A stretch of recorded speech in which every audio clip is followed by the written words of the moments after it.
श्री स्वामी समर्थ. नमस्कार मित्रांनो, आज आपण पाहणार आहोत जानेवारी 2026 साठी कर्क राशीचे राशी भविष्य. जानेवारी 2026 मध्ये तुमचे कार्यक्षेत्र, आर्थिक परिस्थिती, आरोग्य, वैवाहिक जीवन आणि पारिवारिक जीवन कसे जाईल हे पाहणार आहोत.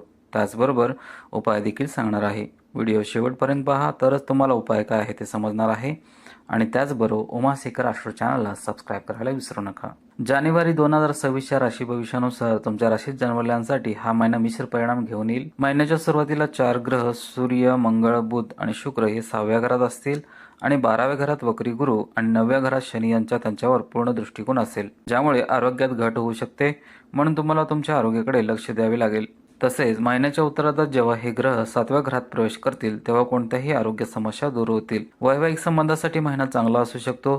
किरकोळ वाद सुरू राहतील, परंतु तुमच्यातील प्रेम अबाधित राहील. प्रेम संबंधासाठी सावधगिरीचा काळ अपेक्षित आहे.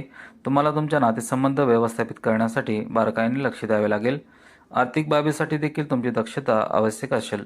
महिन्याच्या पहिल्या 6 माहीत खर्च लक्षणीयरित्या वाढतील, परंतु उत्तरार्धात ते मध्यम होतील. तुमच्या उत्पन्नात लक्षणीय वाढ होईल, ज्यामुळे तुमची आर्थिक परिस्थिती सुधारू शकते. नोकरी करणाऱ्या व्यक्तींना कामाच्या ठिकाणी केलेल्या कठोर परिश्रमाचा फायदा होईल आणि त्यांना पदोन्नती मिळण्याची शक्यता आहे.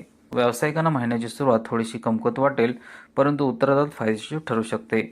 विद्यार्थ्यांना कठीण आव्हानांना सामोरे जावे लागू शकते. कामाचे ठिकाण, करिअरच्या दृष्टिकोनातून हा महिना तुमच्यासाठी चांगला असण्याची शक्यता आहे. महिन्याच्या सुरुवातीला 10व्या घराचा स्वामी मंगळ, सूर्य, बुध आणि शुक्र यांच्यासोबत 6व्या घरात असेल आणि 6व्या घराचा स्वामी गुरु 12व्या घरात वक्री असेल. 6व्या घरावर दृष्टी ठेवेल, यामुळे तुमची व्यावसायिक परिस्थिती सुधारेल. तुमच्या कठोर परिश्रमाचे फळ मिळेल, परंतु तुम्हाला काही विरोधकांचा सामना करावा लागेल, जे तुम्हाला त्रास देण्याचा प्रयत्न करू शकतात. अशा परिस्थितीत तुम्हाला संयम बाळगावा लागेल आणि अधिक सतर्क राहावे लागेल.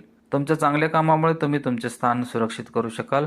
महिन्याच्या उत्तरार्धात 13 तारखेला शुक्र, 14 तारखेला रवी, 16 तारखेला मंगळ आणि 17 तारखेला बुध 7व्या घरात प्रवेश करतील, ज्यामुळे कामात पदोन्नतीची चांगली शक्यता निर्माण होईल. विरोधक शांत होतील आणि तुम्ही विजयी व्हाल. तुम्ही तुमच्या कार्यक्षेत्रात तेजस्वीपणे चमकाल. महिन्याच्या सुरुवातीला व्यावसायिकांना समस्या येऊ शकतात, परंतु उत्तरार्धात तुमच्या व्यावसायिक बाबींसाठी अनुकूल परिस्थिती आणेल. 9व्या घरात बसलेला 7व्या घराचा स्वामी शनी व्यावसायिक सहलीमधून लक्षणीय नफा मिळवून देऊ शकतो.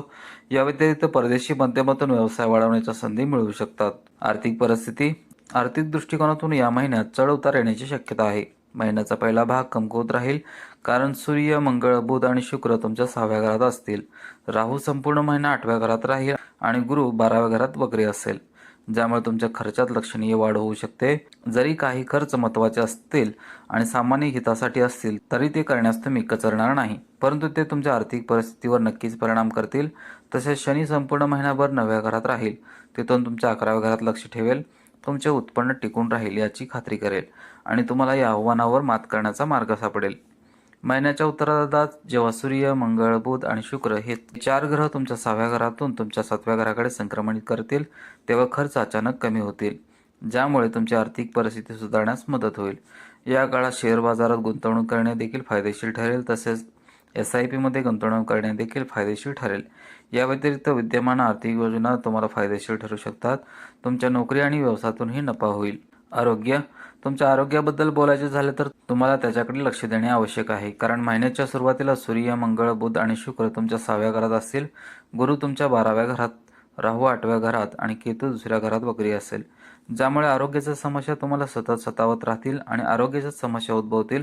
तुम्हाला पोटाशी संबंधित समस्या, मोठ्या आतड्याच्या समस्या आणि पचनाच्या समस्या येऊ शकतात. अपचन आणि बद्धकोष्ठता टाळण्यासाठी भरपूर द्रव पदार्थ प्या, कारण यामुळे समस्या निर्माण होऊ शकतात. आरोग्यासाठी काही नवीन व्यायाम करून पहा आणि नवीन दिनचर्या स्वीकारा. जरी तुम्हाला काही खर्च करावा लागला तरी त्यापासून दूर राहू नका, कारण तुमचे आरोग्य ही सर्वात महत्त्वाची संपत्ती आहे.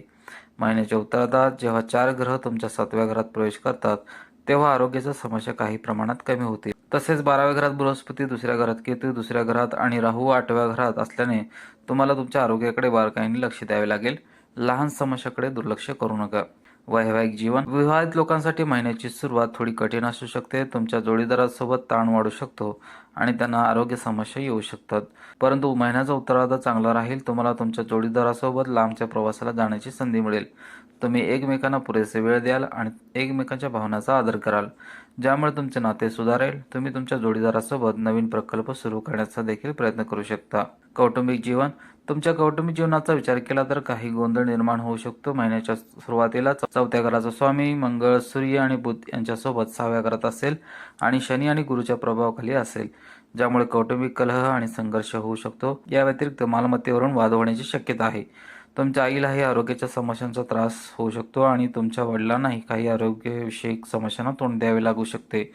दुसऱ्या घरात केतू असल्याने कौटुंबिक सदस्य सुसंवाद राखू शकत नाही, ज्यामुळे परस्पर समस्या वाढू शकतात. तसेच महिन्याच्या उत्तरार्धात जेव्हा शुक्र, सूर्य, मंगळ आणि बुध यांच्यासह 7व्या घरात प्रवेश करेल, तेव्हा तुमच्या आई आणि वडिलांच्या आरोग्याच्या समस्या दूर होतील आणि त्यांचे आरोग्य सुधारेल. कुटुंबातील वातावरण सकारात्मक असेल. कुटुंबातील सदस्यांमध्ये सुसंवाद वाढेल आणि एकमेकांना समजून घेण्याचे प्रयत्न वाढतील, ज्यामुळे कुटुंबात शांती आणि आनंद परत येईल. नवीन प्रयत्नाबद्दल चर्चा होईल, ज्यावर चर्चा केली जाईल आणि नंतर एक नवीन कार्यक्रम राबवण्याचा निर्णय घेतला जाईल, जो घरात समृद्धी आणेल आणि सर्वांना आनंदी ठेवेल. उपाय आहेत. तुम्ही नियमितपणे भगवान शिवाची पूजा करावी. मंगळवारी श्री सुंदरकांड किंवा बजरंग बाणाचे पठण करावे. गुरुवारी केळी आणि पिंपळाच्या झाडाला पाणी अर्पण करावे. 5 पाने वड, पिंपळ, पाकर, गुलेर, आंबा लावणे तुमच्यासाठी फायदेशीर ठरेल.